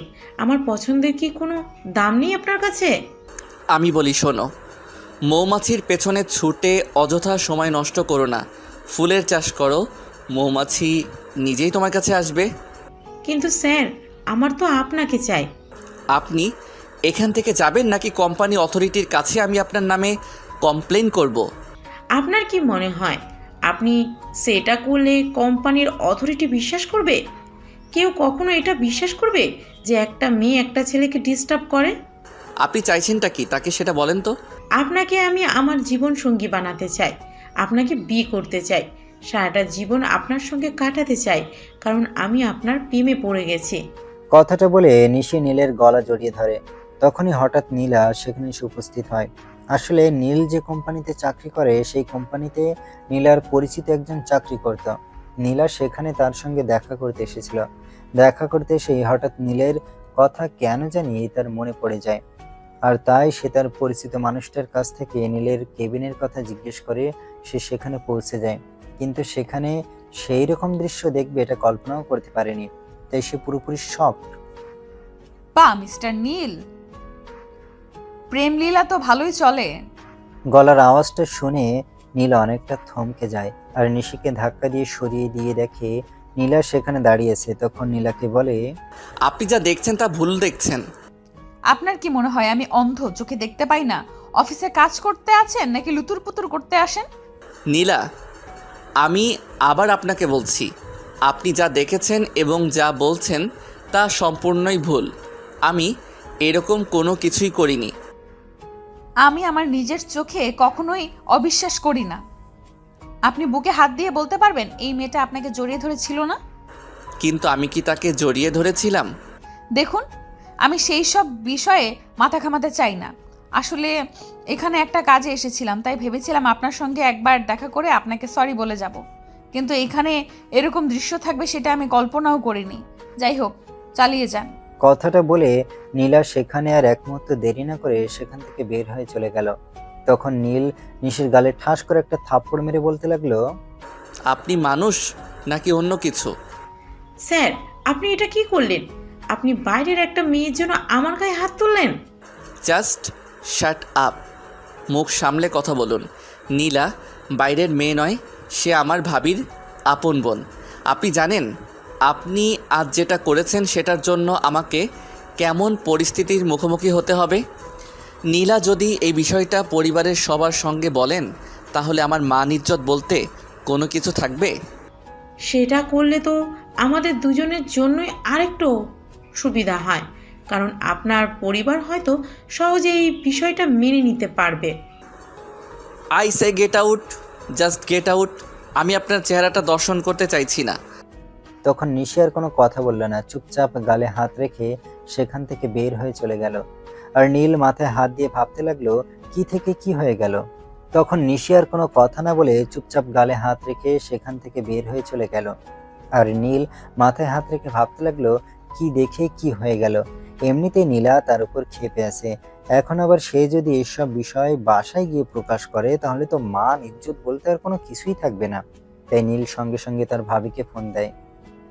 ভাবি, একটা কাজ করো তো, তুমি তোমার ছোট বোনের নাম্বারটা এক্ষুনি আমাকে হোয়াটসঅ্যাপ করো তো, আমার ইমার্জেন্সি দরকার আছে। ঠিক আছে, সেটা নয় বুঝলাম, কিন্তু তুমি তো আজকে সকালেই তাকে ঝগড়া করে আমাদের বাড়িতে থেকে বের করে দিলে, এখন আবার কি দরকার? ভাবি প্লিজ, তুমি এত প্রশ্ন করো না। আমি তোমাকে যেটা করতে বলছি তুমি সেটাই করো। তুমি এক্ষুনি তোমার বোনের নাম্বারটা আমাকে হোয়াটসঅ্যাপ করো। তখন নীলের ভাবি আচ্ছা ঠিক আছে কথাটা বলে ফোনটা কেটে দেয়। আর কিছুক্ষণের মধ্যে নীলার ফোন নাম্বার নীলের হোয়াটসঅ্যাপে পাঠিয়ে দেয়। নীল ফোন নাম্বারটা পেয়ে সঙ্গে সঙ্গে সেই নাম্বারে ফোন করে, কিন্তু অপরিচিত নাম্বার থেকে ফোন এসেছে এটা ভেবে নীলা ফোনটা তুলল না। সে তার মতো করে ফোনটা সাইলেন্ট করে রেখে দিল, কিন্তু আধা ঘন্টা পর সেই ফোনটা হাতে নিয়ে দেখে অনেকগুলো মিসড কল। তাই সে কল ব্যাক করে। হ্যালো, আসসালামু আলাইকুম, কে বলছেন? ওয়ালাইকুম আসসালাম, আমি নীল বলছি। আপনি প্লিজ ফোনটা কাটবেন না, আমি আপনার সঙ্গে একটু কথা বলতে চাই। আপনি আমার নাম্বার কোথায় পেলেন? আমি যতদূর জানি আমার নাম্বার তো আপনার জানবার কথা নয়। আমি সব কিছু আপনাকে পরে বলছি, আপনি বলুন আপনি কোথায় আছেন। আমি কোথায় আছি না আছি সে সব কিছু জেনে আপনার বিশেষ কোনো লাভ নেই বলে আমি মনে করি। কিন্তু আমার আপনাকে দরকার, প্লিজ আমি আপনাকে রিকোয়েস্ট করে বলছি, আপনি কোথায় আছেন সেটা প্লিজ আমাকে বলুন। তখন নীলা তার ঠিকানা দেয়। কিছুক্ষণের মধ্যে নীল সেখানে পৌঁছে যায়। নীল আর নীলা দুজনের একটা রেস্টুরেন্টের সামনাসামনি বসে আছে, কিন্তু কেউ কোনো কথা বলছে না, আবার কোনো খাবারও অর্ডার করছে না। আর তখনই ওয়েটার এসে বলে, এক্সকিউজ মি ম্যাম, আপনারা কি কিছু অর্ডার করবেন? আমার জন্য একটা কোল্ড কফি দিন। উনি কিছু নেবেন কিনা ওটা ওনাকেই জিজ্ঞেস করুন। আমার জন্য ও একটা কোল্ড কফি নিয়ে আসেন, অন্য কিছু লাগবে না। তখন ওয়েটার সেখান থেকে চলে যায়। আর কিছুক্ষণ পর তাদের কফি এসে যায়। কফি খেতে খেতে নীলা বলে, কি বলবেন এক্ষুনি বলুন, আমার তাড়া আছে, এখানে বসে থাকলে চলবে না। দেখুন, আপনি যেটা দেখেছেন সেটা ভুল। আপনি প্লিজ এই বিষয়ে কাউকে কোনো কিছু বলবেন না। আমি এই বিষয়ে কাউকে কোনো কিছুই বলবো না, সেটা নিশ্চিত থাকতে পারেন। কিন্তু এটা আমি কোনোভাবে বিশ্বাস করতে পারবো না। যেটা আমি দেখেছি সেটা ভুল ছিল। প্লিজ নিলাম, বিলিভ মি, এটা সম্পূর্ণ ভুল। তুমি আমায় ভুল বোঝো না। এই যে মিস্টার, আমার ভুল বোঝা না বোঝায় আপনার কি এমন আসে যায়, যার জন্য আপনি 7 সমুদ্র নদী পার করে আমার নাম্বার জোগাড় করে আমাকে এখানে ডেকে এনেছেন? কি আসে যায় না যায় সেটা বলতে পারবো না, কিন্তু বলতে পারবো শুধু তুমি যেটা দেখেছো সেটা ভুল দেখেছো, এর একটু সত্যি নয়। ওয়েট, আপনি আমাকে তুমি করে কেন বলছেন? আমি তো সেটাই বুঝতে পারছি না। ও, আই এম সরি, আসলে ওটা ভুলে বলে ফেলেছি। যাই হোক, প্লিজ বিলিভ মি, ওটা ভুল ছিল। কিন্তু নীলা তখন নীলের কোনো কথা না শুনে চুপচাপ সেখান থেকে উঠে চলে গেল। এভাবে চলে গেল 2-3 দিন। ইতিমধ্যে নীল অনেকবার নীলাকে ফোন করেছে, কিন্তু নীলা কোনোভাবেই তার ফোন তুলছে না। তাই শেষ সিদ্ধান্ত নেই, সঙ্গে দেখা করতেই হবে, প্রয়োজন হলে তাদের বাড়িতে যাবে। এদিকে অফিসের অ্যাসিস্ট্যান্টও আজ 3 দিন ধরে অফিসে আসছে না। এর কারণ কি কিছুই বুঝতে পারছে না নীল। কিন্তু আজ সকালবেলা যখন অফিসে ঢুকলো তখনই দেখলো তার অ্যাসিস্ট্যান্ট অফিসে। তাই সে তার অ্যাসিস্ট্যান্টকে অফিসে আসতেই নিজের কেবিনে ডেকে নিল। কি ব্যাপার মিস নিশি, কোনো সমস্যা হয়েছে নাকি? আপনি আজ 3 দিন ধরে অফিসে আসছেন না কেন? আমি আপনার নাম্বার ডায়াল করেছিলাম, সুইচড অফ বলছিল।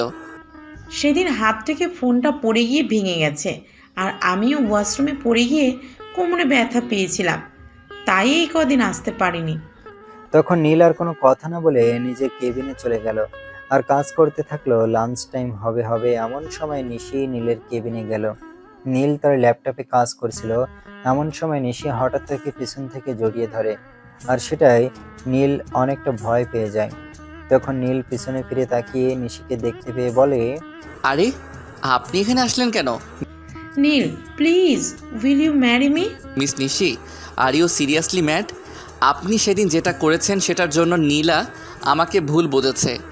আজ 3 দিন ধরে আমার সঙ্গে কোনো কথাই বলছে না, এমনকি আমি তাকে ফোন করছি সেই কলটাও সে রিসিভ করছে না। আপনি কি চাইছেন বলেন তো? আমি তো অন্য কোনো কিছুই চাই না, শুধু তো আপনাকেই চাই। আর এখানে আমার অপরাধ কি, আমি সেটাই বুঝতে পারছি না। আপনার অপরাধ একটাই, যে আমি আপনাকে ভালোবাসি না, আর ভালোবাসা একতরফা হয় না। তাহলে কি আপনি নীলা ম্যাডামকে ভালোবাসেন? সেটাও আমি সঠিক বলতে পারবো না, শুধু এইটুকু বলতে পারবো, সেদিন আপনার ব্যবহারে নীলা অনেক কষ্ট পেয়েছে। আপনি যদি তাকে ভালো নাই বাসেন, তাহলে সে কষ্ট পেল বা না পেল তাতে আপনার কি আসে যায়? মিস নিশি, এটা অফিস, আর এখানে কাজ নিয়ে আলোচনা করা উচিত।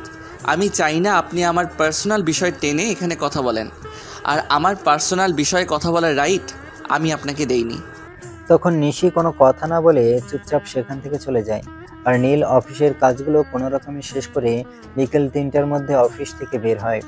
উদ্দেশ্য নীলাদের বাড়িতে যাওয়া। সে অফিস থেকে বের হয়ে সোজা একটা ফুলের দোকানে চলে গেল, কারণ সে খুব ভালো করেই জানে নীলা তার উপর রাগ করে আছে। আর নীলার রাগ ভাঙানোর জন্য ফুলের কোনো ব্যতিক্রম নেই। তাই সে ফুলের দোকান থেকে অনেক সুন্দর একটা বুফে কিনে নেয়। আর নীলা চকলেট খেতে খুব ভালোবাসে, সেটা ভাবির কাছে শুনেছিল, তাই সে অনেকগুলো চকলেটও কিনে নেয়।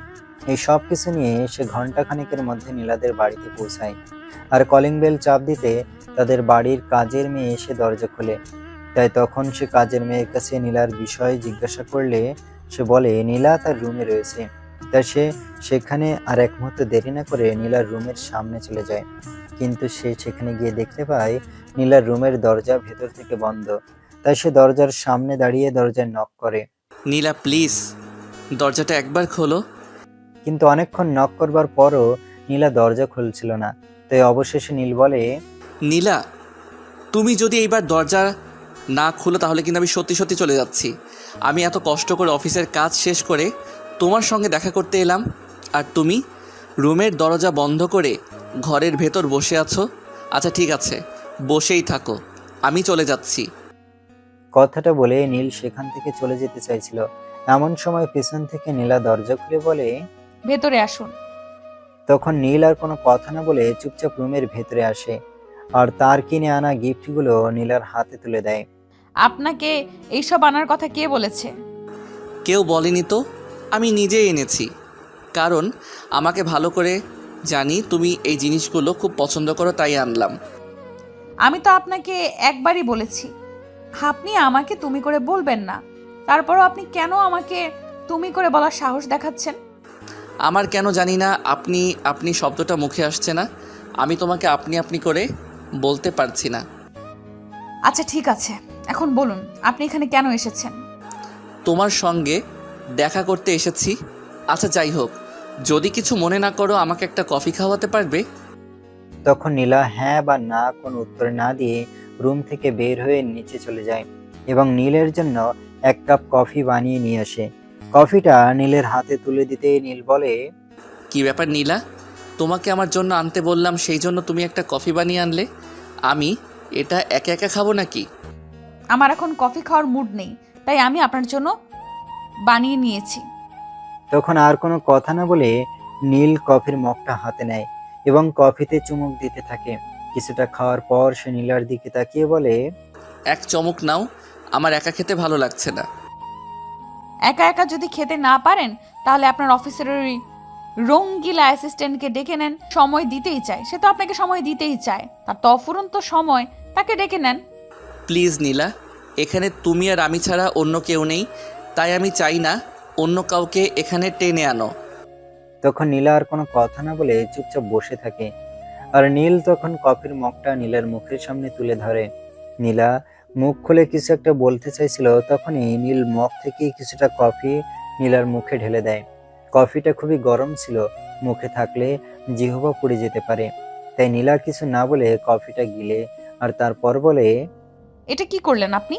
তোমাকে তো আমি বললাম যে আমার একা খেতে মন চাইছে না, তাই তো একটু তোমাকে খাইয়ে দিলাম, আর বাকিটা আমি খেয়ে নেব।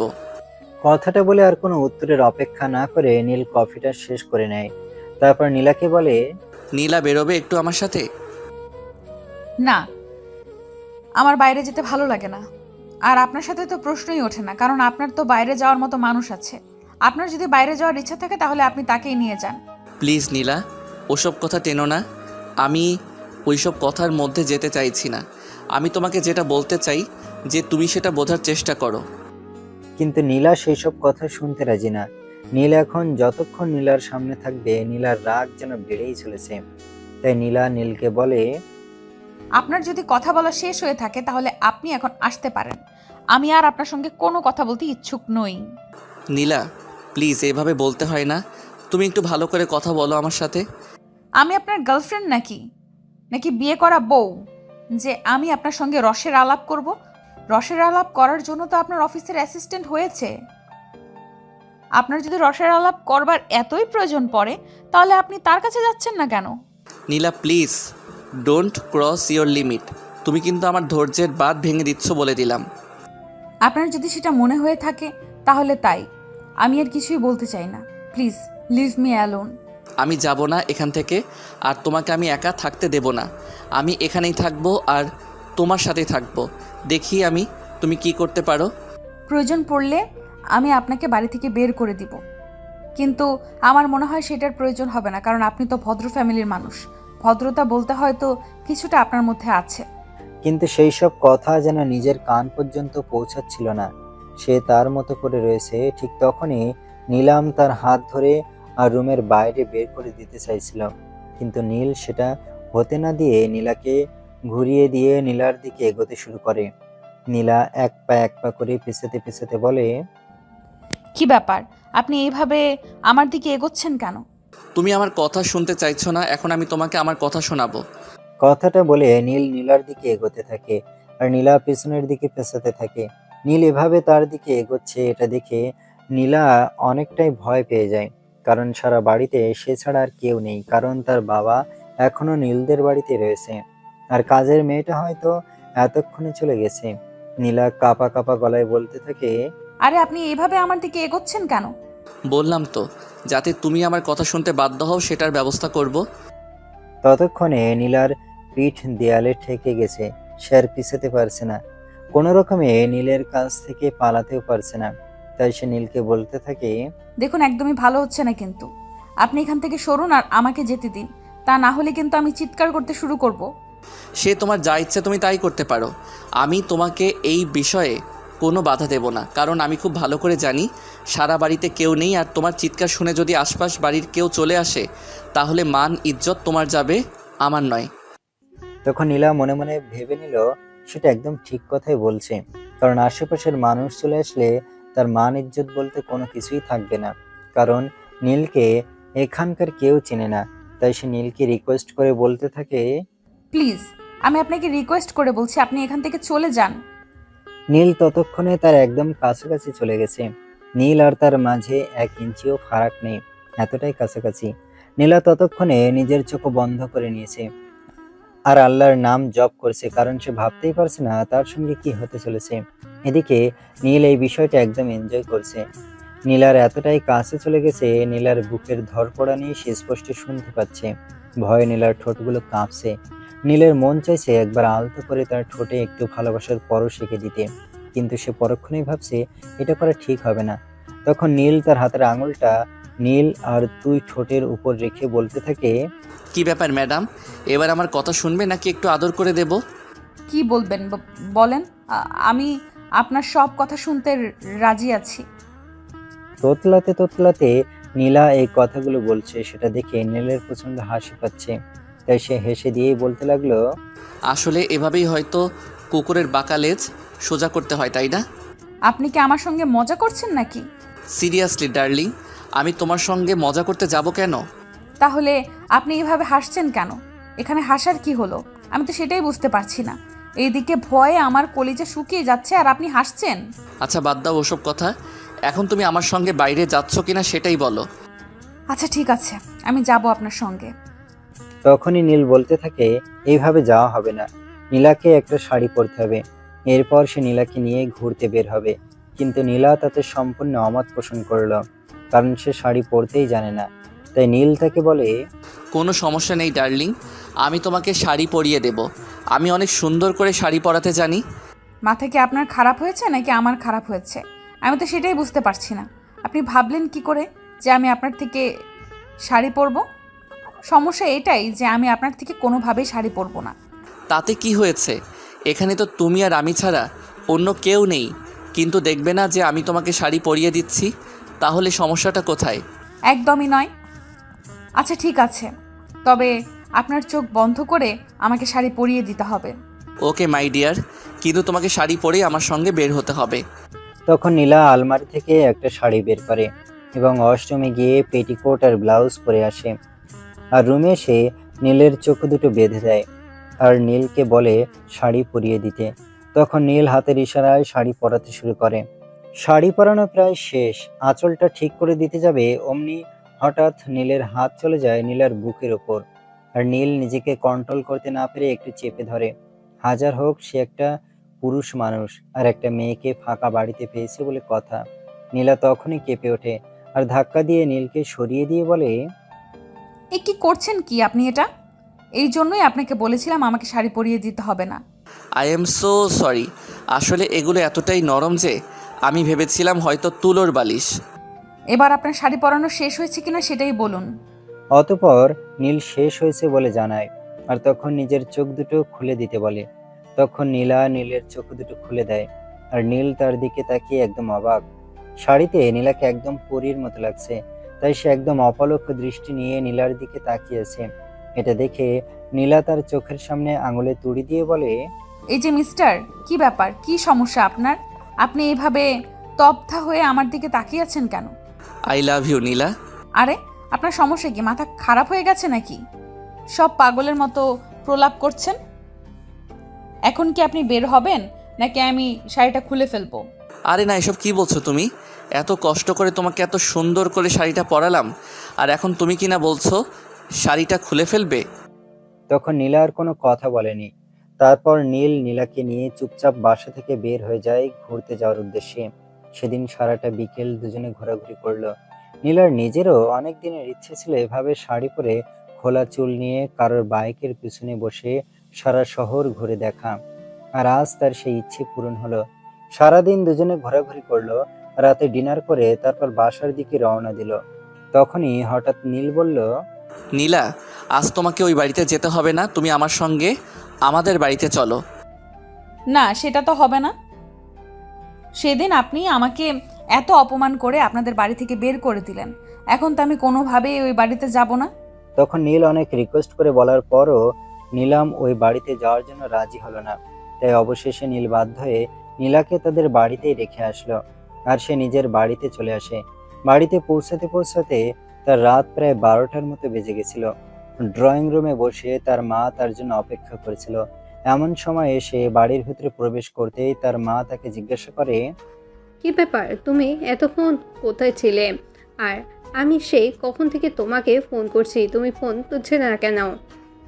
তখন নীল মোবাইলটা বের করে দেখে আসলেই তার মা তাকে অনেকগুলো কল করেছিল, কিন্তু মোবাইলটা সাইলেন্ট থাকার কারণে সে বুঝতে পারেনি। তাই সে তার মাকে বলে, আই এম সো সরি, আসলে আমি একটু ব্যস্ত ছিলাম, তাই তুমি আমাকে কল করেছো সেটা বুঝতে পারিনি।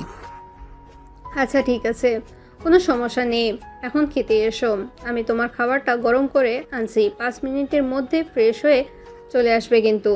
মা, তোমাকে আর কষ্ট করে আমার জন্য খাবার গরম করতে হবে না, আমি বাইরে থেকে খেয়ে এসেছি, কোনো চিন্তা নেই। এরকম তো আজকের আগে কখনো হয়নি যে তুমি বাইরের খাবার খেয়েছো। আজ হঠাৎ তোমার কি হলো? তুমি একেবারে ডিনার সেরে তারপর এসেছো? তখন নীল কোনো রকমে তার মাকে 7 পাঁচ বুঝিয়ে সেখান থেকে কেটে পড়ে। আসলে সে সত্য কথাটা এখনই কাউকে জানাতে চায় না। রুমে সে ফ্রেশ হয়ে শুতে যাবে, তখনই মনে পড়লো একবার নীলাকে ফোন দিয়ে জানিয়ে দেওয়া প্রয়োজন সে বাড়িতে চলে এসেছে। তাই এসে মোবাইলটা বের করে এবং নীলার নাম্বারে ডায়াল করে। কি ব্যাপার, শুয়ে পড়েছিলাম, এখন আবার ফোন করলেন কেন? ও, আই এম সরি, আসলে আমি মাত্রই বাড়িতে এসে পৌঁছেছি, তাই খবরটা জানানোর জন্য ফোন করেছিলাম। ভেবেছিলাম তুমি হয়তো টেনশন করবে, কিন্তু তুমি তো দেখছি দিব্যি আছো। হ্যাঁ, এতে টেনশন করার কি আছে, আমি তো সেটাই বুঝতে পারছি না। আচ্ছা ঠিক আছে, ঘুমাও তাহলে, রাখছি এখন। কথাটা বলে নীল ফোনটা কেটে দেয়। ফোনটা কেটে দিয়ে সে নিজেও ঘুমিয়ে পড়ে। আর পরের দিন সকালবেলা যখন ঘুম ভাঙে তখন অলরেডি সকাল 9টা বেজে গেছে, আর 10টায় তার অফিস। সেও ঘুম থেকে উঠেই তাড়াহুড়ো করে অফিসের জন্য রেডি হয় আর নিচে আসে। নিচে এসে সে তার মাকে ডাকতে শুরু করে, মা, ও মা, কোথায় তুমি? তাড়াতাড়ি আমার নাস্তা দাও, আমার অফিসে টাইম হয়ে গেছে, এক্ষুনি আমাকে বের হতে হবে। আমি তো আজকে নাস্তা বানাইনি, তুমি তো বলেছো তুমি এখন বাইরে খাবার খেতে পারো, তাই ভাবছিলাম তুমি আজকে সকালে নাস্তা বাহিরেই করে নেবে, তাই একটু দেরি করে ঘুম থেকে উঠেছি। তখন নীল বুঝতে পারলো না এখানে কোনো কিছু বলতে গেলে হিতে বিপরীত হতে পারে, তাই এখানে কথা না বলাই ভালো। তাই সে সকালের নাস্তা না করে এই বাড়ি থেকে বের হয়ে গেল এবং সেখান থেকে সোজা অফিসে। অফিসের ক্যান্টিন থেকে সামান্য কিছু খেয়ে তারপর ডিউটিতে ঢুকে গেল। এদিকে নীল কেবিনে এসে ঢুকতেই তার অ্যাসিস্ট্যান্ট এসে ঢুকলো। May I coming? হ্যাঁ আসুন, কি হয়েছে, কিছু বলবেন নাকি? স্যার, আমাকে কি একটা সুযোগ দেওয়া যায় না? আপনি কোন বিষয়ে কথা বলছেন? আমি কিন্তু সত্যি বুঝতে পারছি না, আপনি খুলে বলুন। স্যার, আমি খুব ভালো করেই জানি যে আমি আপনাকে কি বলতে চাইছি। আপনি সেটা খুব ভালোভাবেই বুঝতে পারছেন, আর সব কিছু জেনে শুনেও যদি আপনি না বোঝার ভান করেন তাহলে তো আমার কিছুই করার নেই। দেখুন, আপনি যদি জেনে শুনে সেই বিষয়টাকে ইস্যু করে তোলেন তাহলে তো আমার কিছুই করার নেই। আপনাকে আমি কতবার বলবো যে আপনাকে আমার পছন্দ নয়? Please leave me. আমাকে কেন আপনার পছন্দ নয়? আমি দেখতে অসুন্দর, পড়াশোনা জানি না, আনস্মার্ট ক্ষেত, সেজন্য? দেখুন, আমি আপনাকে ওইসব কথা কখনো বলিনি। ইনফ্যাক্ট আপনাকে এসব কথা বলার কোনো ইচ্ছেই আমার নেই। আমি শুধু আপনাকে এটাই বলতে চাই, আপনি অন্য কারো কাছে এই চাকরিটার জন্য অ্যাপ্লাই করুন। তার মানে আপনি এত সহজে আমাকে মেনে নেবেন না, তাই তো? আচ্ছা ঠিক আছে, কোনো সমস্যা নেই। আপনাকে পাওয়ার জন্য আমাকে যা করতে হয় আমি তাই করতে প্রস্তুত। মিস নিশি, আপনি কি আমাকে থ্রেট করছেন নাকি? আমি তো সেটাই বুঝতে পারছি না, আপনি আসলে কি বোঝাতে চাইছেন? যেটা বোঝানো সেটা সময় হলে বুঝিয়ে দেব। এখন আমি আসছি। কথাটা বলে নিশি সেখান থেকে বের হয়ে চলে যায়। আর নীল এইসব চিন্তা মাথা থেকে ঝেড়ে ফেলে দিয়ে নিজের মতো করে নিজের কাজ করতে শুরু করে, কারণ এইসব চিন্তা করে মাথা ঘামানোর মতো সময় তার হাতে নেই। তার এখন কাজ করার সময়। আর অফিসের গুরুত্বপূর্ণ একটা প্রজেক্ট নিয়ে কাজ করছে সে, তাই এসব চিন্তা মাথায় থাকলে হয়তো সেই প্রজেক্টের কাজে সমস্যা হতে পারে। আর এই প্রজেক্ট ঠিকঠাকভাবে করতে না পারলে তার চাকরি নিয়েও টানাটানি হতে পারে। এদিকে কাজ করতে করতে লাঞ্চ টাইম হয়ে যায়। নীল লাঞ্চ করতে যায়, আর লাঞ্চ শেষ করে সে নীলাকে একটা ফোন দেয়। হ্যালো মাই ডিয়ার, কি অবস্থা, কেমন আছো? এই তো আছি ভালোই, কিন্তু আমাকে এইসব কথা বলার মানেটা কিন্তু সেটাই বুঝতে পারছি না। সব কিছু সব সময় বুঝতে হয় না জান পাখি, কিছু কিছু জিনিস ছেড়ে দিতে হয়। এই সেমিস্টার আস্তে আস্তে কথা বলেন। আপনি এসব কি বলছেন? আমি তো কিছুই বুঝতে পারছি না। আপনি আমাকে জান পাখি, মাই ডিয়ার এসব কেন বলছেন? তখন নীল নীলার এইসব কথার উত্তর না দিয়ে কথা ঘুরিয়ে অন্য প্রসঙ্গে চলে যায়, আর নীলাকে বলতে থাকে, আগামী সপ্তাহে আমাকে একটু অফিসের কাজে দেশের বাইরে যেতে হবে। অফিসের কাজে যেতে হবে সেটা যাবেন, কিন্তু এইসব কথা আপনি আমাকে কেন বলছেন? আমি তো সেটাই বুঝতে পারছি না। আচ্ছা দেখো, তুমি তো খুব ভালো করেই জানো যে এখানে আমার তেমন কোনো বন্ধু নেই, কারণ আমি বিদেশ থেকে পড়াশোনা করে এসেছি, আর ছোটবেলা থেকেও কারোর সঙ্গে তেমন একটা মিশতাম না। হ্যাঁ, সেটা আমি জানি, কিন্তু এখন আমি আপনার জন্য কি করতে পারি সেটাই জিজ্ঞেস করছি। আমি কি করলে আপনি খুশি হবেন? তখন নীল ইনিয়ে বিনিয়ে নীলাকে এসব ওসব কথা বলতে থাকে, আর সেটা নীলা খুব সহজেই বুঝতে পারে। আর তাই সে নীলকে বলে, আচ্ছা একটা কথা বলি, শুনুন। আমার কেন জানি না মনে হচ্ছে আপনি আমাকে কোনোভাবে ইমপ্রেস করার চেষ্টা করছেন। আমার ধারণাটা কি সত্যি? সত্যি হলে হতে পারে, কিন্তু সমস্যা কি তাতে? যদি তাই হয়ে থাকে তাহলে আমি বলবো আপনি এই পথ ছেড়ে দিয়ে অন্য পথে হাঁটুন। এই পথে হয়তো আপনার জন্য অনেক বিপদ অপেক্ষা করছে। আপনি সেই সব বিপদ অতিক্রম করতে পারবেন না। নীল বলে, কাউকে ভালোবাসতে হলে বিপদের সম্মুখীন হতে হবে, তাই বলে ভালোবাসা থেকে পিছিয়ে থাকা চলবে না। ভালোবাসা মনের গভীর থেকে আসে, আর ভালোবাসাকে জোর করে বাঁচিয়ে রাখতে হয়। এসব কথা শুনে নীলা নীলকে বলে, আচ্ছা মশাই, আপনি এসব প্রসঙ্গ বাদ দিন। একটু দয়া করে বলুন তো, আপনি এক্স্যাক্টলি কী জন্য আমাকে ফোন করেছিলেন? আই লাভ ইউ নীলা, আমি তোমাকে ভালোবেসে ফেলেছি। যদি কারো প্রতি শূন্যতা অনুভব করাকে ভালোবাসা বলে তাহলে আমি তোমায় ভালোবাসি। যদি কারো অনুপস্থিতিতে কাউকে কষ্ট দেয় আর সেটাকে ভালোবাসা বলে তাহলে আমি তোমায় ভালোবাসি। যদি কাউকে সবসময় পাশে অনুভব করা না ভালোবাসা হয় তাহলেও আমি তোমায় ভালোবাসি। শুধু একটা কথাই বলতে চাই, সর্ব অবস্থায় আমি তোমাকে ভালোবাসি। সাহেব, আমার মনে হয় আপনি সম্পূর্ণই পাগল হয়ে গেছেন। দাঁড়ান, সমস্যা নেই, আমি আপুর সঙ্গে কথা বলে আপনাকে যত দ্রুত সম্ভব পাবনায় পাঠানোর বন্দোবস্ত করছি। নীলা প্লিজ, তুমি এটাকে মজা ভেবো না, আমি কিন্তু সত্যি বলছি। আমি সত্যি সত্যি তোমাকে ভালোবেসে ফেলছি। তোমাকে ছাড়া থাকা আমার পক্ষে পসিবল নয়। Please accept me. শোনেন, আগামীকাল আমার ইউনিভার্সিটি থেকে আমি পিকনিকে যাচ্ছি কক্সবাজারে 4 দিনের জন্য। আর আমার মোবাইলটা বাড়িতে রেখে যাব, যাতে আপনি এসব ফালতু কথা বলার জন্য আমাকে ফোন দিয়ে বিরক্ত করতে না পারেন, কারণ আমি ওই সময়টা আমার বন্ধুদের সঙ্গে এনজয় করতে চাই। কথাটা বলেই নীলা নীলকে আর কোনো কথা বলার সুযোগ না দিয়ে ফোনটা কেটে দেয়। আর পরের দিন নীলা সত্যি সত্যি তার ভার্সিটি থেকে পিকনিকে চলে যায়। এদিকে নীল তাকে পাগলের মতো ফোন করতে থাকে, কিন্তু কোনোভাবেই তাকে ফোনে পায় না। ফোন সুইচ অফ বলছিল। তবে কি আসলে ফোন সুইচ অফ করে পিকনিকে চলে গেছে? নীল তো অফিসের কাজে বাইরে যাওয়ার কথা মিথ্যে কথা বলেছিল। আসলে সে তো নীলাকে ইমপ্রেস করার জন্যই কথাগুলো বলেছিল। সে পাগল প্রায় হয়ে তার ভাবির কাছে ছুটে যায়। ভাবি, নীলা কোথায় আছে বলতে পারো? আমি 2 দিন ধরে থাকি ফোন করছি, কিন্তু কোনোভাবে তাকে ফোনে পাচ্ছি না। সে তো বন্ধুদের সাথে কক্সবাজার পিকনিক করতে গেছে, আর আমাকে তো বললো তার ফোন নষ্ট হয়ে গেছে, মেকানিকের দোকানে আছে। আচ্ছা, কোন হোটেলে থাকবে বা কোথায় উঠবে সেই সব কিছু বলেছে তোমাকে? না, সেই সব কিছু তো আমাকে বলেনি, কিন্তু তুমি হঠাৎ এই কথা জিজ্ঞেস করছো কেন? আমি তো কিছুই বুঝতে পারছি না। না ভাবি, সেরকম কিছু না, আমি আসছি। কথাটা বলেই নীল ভাবির রুম থেকে বের হয়ে নিজের রুমে চলে আসে। আর নিজের রুমে এসে ব্যাগপত্র গুছাতে শুরু করে। সে সব কিছু দেখে তার মা তাকে জিজ্ঞাসা করে, কি ব্যাপার নীল, কি হয়েছে? হঠাৎ করে তুই ব্যাগপত্র গুছাচ্ছিস কেন? কোথাও যাওয়ার আছে নাকি?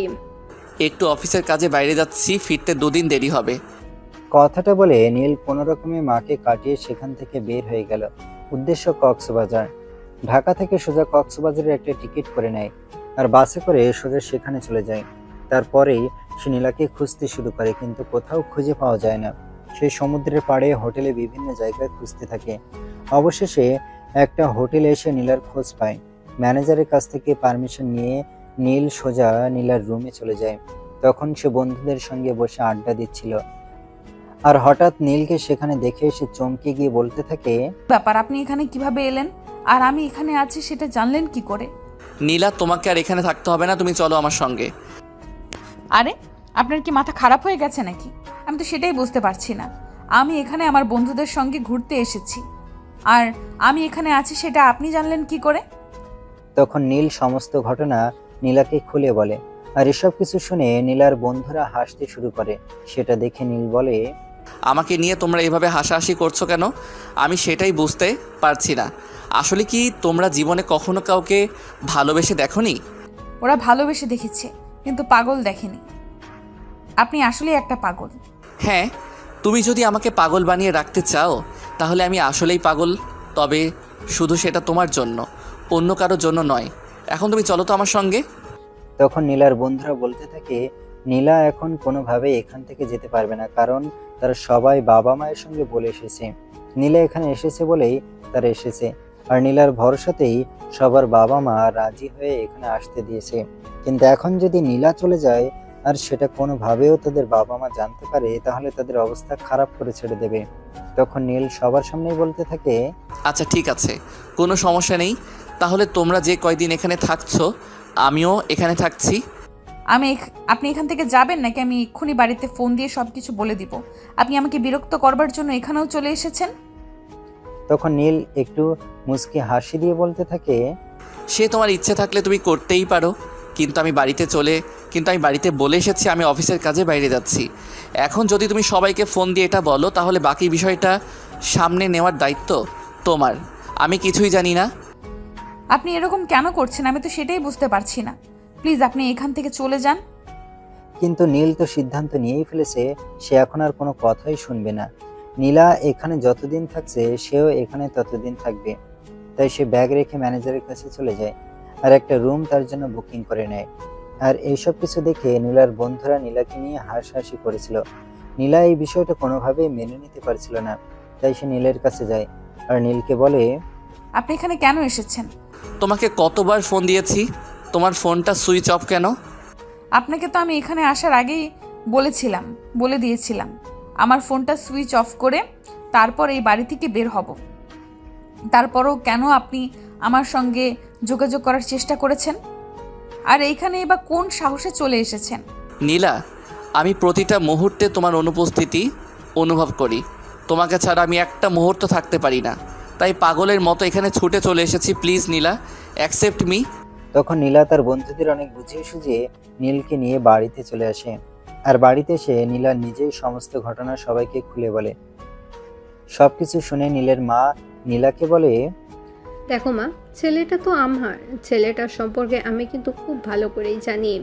তাই আমি তোমাকে রিকোয়েস্ট করব, আমার ছেলে যদি তোমাকে সত্যি ভালোবাসে থাকে তাহলে তুমি তার ভালোবাসাকে অ্যাকসেপ্ট করে নাও। আমার ছেলেটা হয়তো একটু রাগী, কিন্তু খারাপ নয়।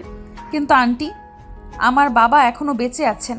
আমাদের 2 ভাই বোনের একমাত্র গার্ডিয়ান হিসেবে আমি আমার বাবার পারমিশন ছাড়া কিছুই করতে পারবো না। যদিও অন্য কোনো ছেলেকে আমার পছন্দ নয় বা কোনো রিলেশনশিপেও আমি অ্যাক্টিভ নয়।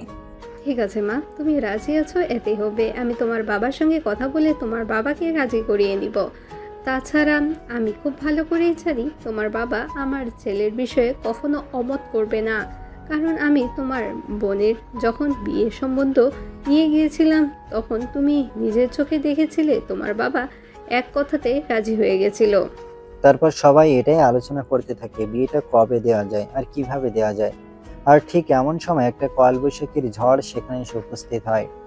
বাহ নীল, বাহ! এতদিন ধরে আমার সঙ্গে সম্পর্ক করে এখন কিনা ভাইয়ের শাড়িকে বিয়ে করতে চলেছো? আরে মিস নিশা, আপনি কি বলছেন? আপনার কি মাথা খারাপ হয়ে গেছে নাকি? আর আপনি আমার বাড়ির ঠিকানা জানলেন কি করে?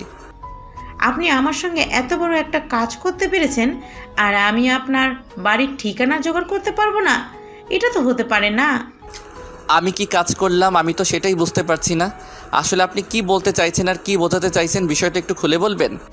তখন নিশি সবার সামনে বলতে থাকে তার নাকি নীলের সঙ্গে দীর্ঘদিনের সম্পর্ক, আর তার পেটে নাকি নীলের সন্তান, আর এখন নাকি নীল থেকে অস্বীকার করছে।